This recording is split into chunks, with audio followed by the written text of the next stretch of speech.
Circles. Okay, that might have been a little over dramatic. You know, 360 degrees, round shape, no edges, 3.14. I do not know why I felt like you needed to be explained to what a circle is. You probably already knew that. Here's a quick lesson in human psychology. You want to know what we really like, what really tickles our little human brains? Simplicity. By nature, people find comfort in straightforwardness, and while I could go into a very long and convoluted psychological explanation of why that's a thing, I'm not going to. Side note, I fucking hate corporate simplicity. Basically, what I'm trying to say is, look, this shit fucking rules. The circle is comforting, the circle is simple, the circle is nice. So now let's pretend the year is 2015. You're a young 19-year-old software engineer with an interest and passion for game design, and only for the hypothetical, of course. Let's say you made a game that to you was nothing more than a fun little side project. But this game was so much more than that. It was a catalyst. No, it was the catalyst to a series of events so destructive, so painful, so pitiful, so... Let's say you made a game. A game that even almost a decade later, the repercussions of its creation are still being felt. At what point are you no longer a game developer? At what point are you a victim? How do you create a game that just clicks? Well, me personally, I think I would start with a circle. I want to start off this video by answering the first question I think anyone would have Googled when they began writing this script. What the fuck does IO mean? All right, look, website domains are very, very complicated, and this is supposed to be a funny little gaming video and not a history in internet domains. So I'm going to make this very simple. Hey there, everyone. Look at this. You see this? Great, awesome. This is a domain name. Domain names consist of two key features, the second level domain and the top level domain. However, we only care about this one. Top-level domains can be lots of things. This, or even this. Basically, it's a way to categorize the type of website you want to visit so the internet does not completely run out of website names within a week and explodes. What we care about today are these guys. CCTLDs, country code top-level domains. .us, .uk, .ca, .au. They are website domains used to categorize if a website has to do with a specific country or not. But the funny thing is, most countries don't actually give a shit. Yeah, so some of these domains are very reserved and have a lot of rules if you want to use it. What do you mean I have to be from the US to make a website that's from the US? What is this bullshit? And some of them are the British Indian Ocean. Oh, so that's where that's from. TLDR, a bunch of computer science programmer bros thought it was kind of badass that IO was an acronym for input-output, even though, you know, it wasn't meant to be. And since the British Indian Ocean was all like, nah, I don't give a shit, anyone can use this, it became tradition for these programming people to create websites with .io at the end. And now we're here. Okay, let's talk about Agar.io. Released on April 28th of 2015 by Brazilian software engineer Matthias Valadares. We're gonna go with Valadares. The idea was incredibly simple. You are a cell on a grid. You can move up, down, left, right, and anywhere in between with only one single goal in mind. Grow. As you move, you eat. As you eat, you grow. And as you grow, you... Well, that's actually kind of it, to be honest. With each pellet consumed, your score slowly increases, causing you to grow larger and larger and... Wait, did I mention this game is multiplayer? Spawn, eat, grow, die. Spawn, eat, grow, die. Spawn, eat, grow. Oh, hey, I'm actually having a good game. Die, take a piss, spawn, eat, grow, die. Look, Agar.io is very simple. A constant battle between a handful of circles to see nothing more than who can become the biggest circle, I guess. And so, proud of his brand new creation, Matthias took to where nobody should ever go, 4chan. By the way, this is just a side note. To research this video and get all the information I needed, I had to actually go onto 4chan for the first time. That website made me very uncomfortable. People should not be allowed to be anonymous. And he posted it. Hey guys, I made another game. I'd like you guys to try it out. You're a cell and you have to eat everyone else. Enjoy. And so, after an incredibly positive initial reception and a lot of words that I'm not going to repeat, Matthias became inspired to share his creation with the rest of the world. And what happened next? There is no...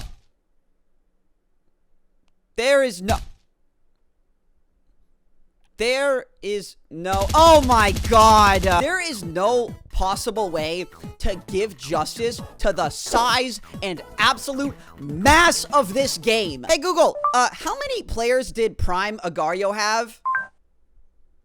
Holy shit! Whether intentionally or unintentionally, Matthias had successfully created a game so effectively fun that within mere weeks, it was hitting stupid bullshit levels of player numbers. And here's the thing.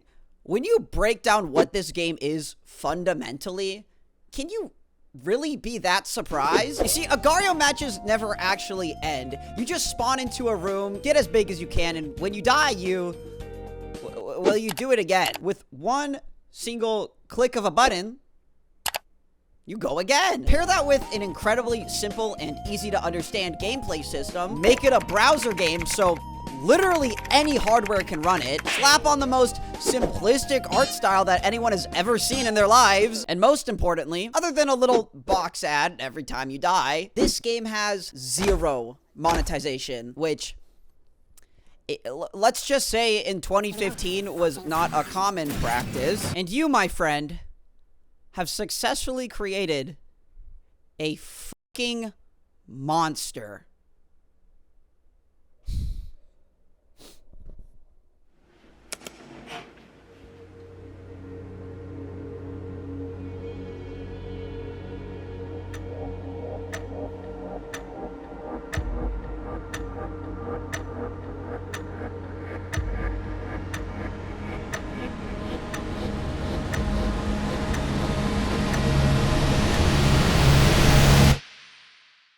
Everything I just talked about happened within a 3-week period between late April to early May. So now let's move forward a little bit. It has now been roughly 3 months since Agario's release, and one thing in that time has become incredibly clear. This bitch isn't going anywhere. You know that thing that most trending games do where they're inhumanly popular for a week or two and then they shrink into a much more small and loyal following for the rest of their life cycle? Yeah, that shit was just not happening. We now live in an Agario society. Welcome to your Agario life. This motherfucker is here to stay. In the world of video games, Agario had successfully made a name for itself as an incredibly fun and simple multiplayer browser game.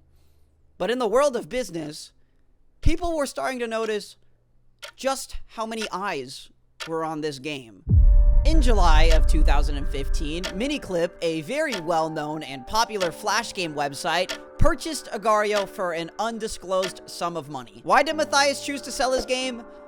I'm not gonna lie to you, if I was some random 19-year-old dude who was suddenly managing servers of tens of millions of children, I think I would have done the exact same thing. Matthias was not some game developing guru. He was some random dude who made a really big game, and holy shit, is that scary? And so, I think most people would argue he probably made the right move. Servers can be expensive, and running something at that large of a scale, it's not really something you would consider to be a one-guy operation. And with the game now in the palm of their hands, Miniclip spared no time as they began to make some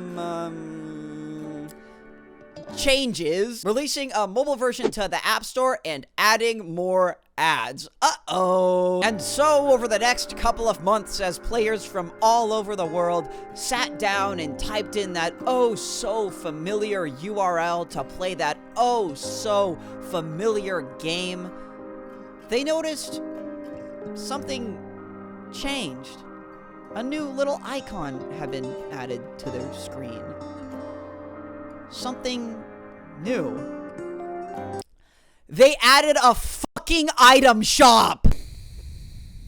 Yeah, this is probably not a good sign of things to come. Let's talk about a different game. It has now been roughly 1 year since Agar.io's release, success, and acquisition, and around this time, we began to see a revolution of sorts. Creators inspired by just how unique Agar.io was wanted not to copy it, but create something inspired by the game. And so the IO game was born, with its main concept and gimmick being fun and simple browser games. I sure hope it stays that way. The next big title came in March 25th of 2016, Slither.io. Developed by Steve House, it was another attempt at just creating a fun and simple browser game, swapping out the circle-eating circle format to a new gameplay style that much more reflected the popular 1997 Nokia title. That is a crazy place to pull from. It's Snake.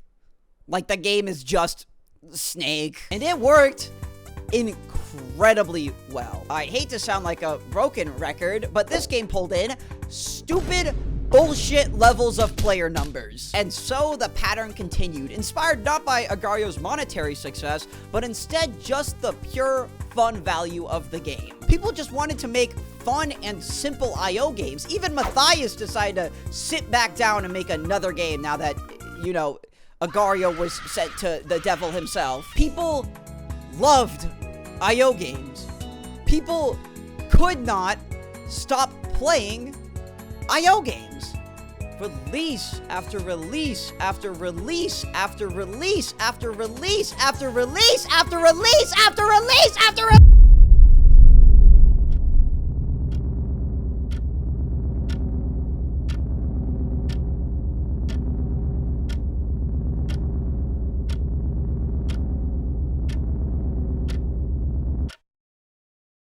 People really couldn't stop playing IO games.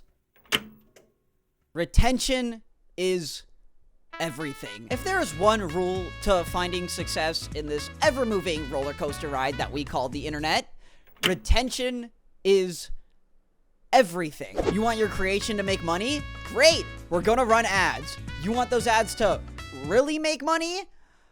Retention is everything. Make as many people as you can stare at whatever you want them to stare at for as long as possible. Retention is everything. So how do we get retention?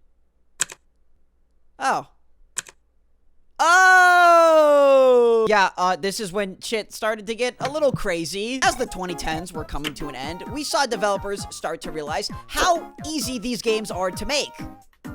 And also how much money they make. Oh man, I sure hope you like playing video games in 1620 by 950 because, fuck you, the whole right side of the screen is this shit. Oh look, you died. Well, come on now, you can't not watch another 15-second ad before continuing. That would just be ridiculous. Do you understand the point that I'm making here? Some games were very light on the advertising. Obviously, that was very few and far between. Most of them made me have to go to the bathroom for a quick break. What the hell is this? All right, okay, let's break this down really quick. So, in the top right corner, we have an energy meter because, come on now, you can't be having too much fun. But don't worry because, of course, you can always buy more. Next to that, we have a currency. I want you to guess how you obtain that. We have 5 different purchasable bundles, which, by the way, all expire within a time limit. And you don't want to miss out on that now, do you? A spinnable prize wheel that you have to watch an ad to use. I don't even know what this is. I guess you feed this thing and it makes you better at the game. Oh, hey, look at this. What the fuck am I looking at here, man? Oh, never mind. I figured it out. It's another place to spend money. You can upgrade any single one of your stats for money. And hey, look, you can even customize your character for money. Of course, you can pay to disable ads because why wouldn't you? And hey, look, we gave you a present. Want to watch an ad to double the prize? Okay, look, this is a lot, and I mean a lot of predatory microtransactions. But look, at the end of the day, it's not like any of them are required. I'm just gonna go ahead and play the game, and oh my god! Warmzone.io was, in my research, probably the greatest example I can give you of the problematic nature of the modern-day IO game. Over the half-decade since their initial conception, they have moved away from being a proud and simple genre to a fuck you, give me your money genre. And this single screen right here illustrates that point better than anything I could possibly say with words. And while obviously not every single game in the genre was as extreme and brash as this, they were all doing something, man. Do we really need to have ad space for 3 separate ads and also an item shop on the same screen? I just want to play the game. Oh, look, I can buy a premium account. Yeah! I am not going to go out and blanket statement and say every IO game released after 2018 was a money-hungry cash grab. F you. However, I am going to instead say that 99% of them were. Please tell me I'm not reading those words properly.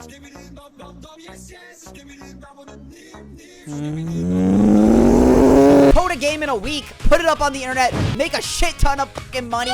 You want more proof? SquidGame.io.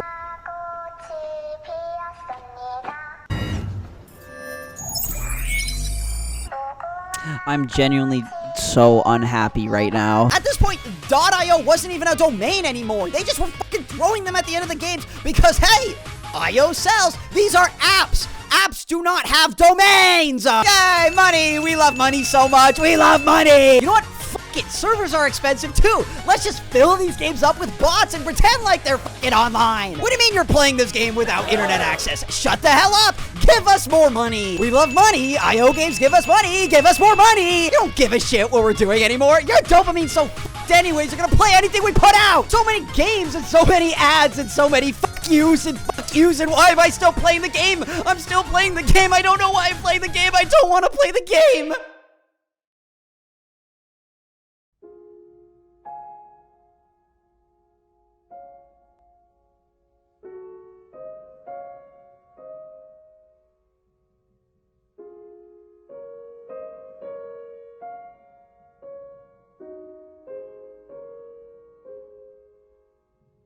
So now let's say the year is 2024. You're a programmer who's trying to make some quick and easy money. And just for the sake of the hypothetical, let's say you made a game. A game that, to you, was much more than a fun little side project. At what point are we no longer making video games? At what point are we just making money?